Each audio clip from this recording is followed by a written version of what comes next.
It's the site of some of Hollywood's most famous red carpets, including the first ever movie premiere for Robin Hood in 1922. When the Grauman's Egyptian Theater opened that year on Hollywood Boulevard, it immediately became a Los Angeles fixture, 5 years before the nearby Grauman's Chinese Theater. And here's John Barrymore, complete with profile. But despite the Egyptian theater's place in cinema history, in recent decades, the movie palace fell into disrepair, made worse by the devastating 1994 Northridge earthquake.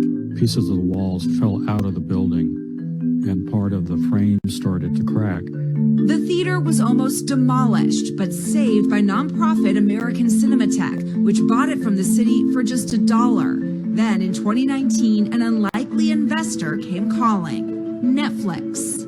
They had to do it all by hand with all the brushes. Saving the Egyptian Theater is a labor of love for Netflix co-CEO Ted Sarandos, who we sat down with last week before the official reopening. I think about this building, I think about the Hollywood sign as being probably the two most important pieces of Hollywood history available to the public. When people think of Netflix, they think of sitting at home on your couch streaming. Yeah. They might be surprised Netflix investing in an in-person movie theater. Yeah, look, when you step into a business, you have to be a net contributor.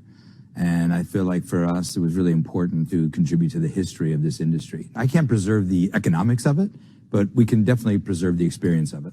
Over the past 4 years, the streaming giant has spearheaded a $70 million renovation to restore the theater back to its 1920s glory. This was a huge renovation. This building had to be totally retrofitted right down to the foundation. The ambitious project documented in Netflix's upcoming short feature Temple of Film and led by historic architect Peyton Hall. These are colors that we discovered under the paint. We didn't imagine these. The hieroglyphic art restored and repainted. The original ceilings uncovered. Even a replica of the very first sign has been installed outside. Right here is where they had that first ever Hollywood red carpet. The facade looks just like it did that night in 1922, but the technology inside, that is very different. The theater updated with state-of-the-art projectors and Dolby Atmos audio. This is a 1922 theater with 2023 technology. Absolutely, yes. Netflix plans to use the space for its theatrical releases and special screenings, starting this week with David Fincher's The Killer, starring Michael Fassbender. We are talking in the middle of the SAG-AFTRA strike. Are you hopeful that we're soon going to see actors walk the red carpet here? I'm very hopeful. We're working hard. We're at the table and very hopeful we get to a speedy conclusion. And once inside, you can't help but feel some nostalgia. It feels like you're transported back in time, like Charlie Chaplin coming in here. That's the idea.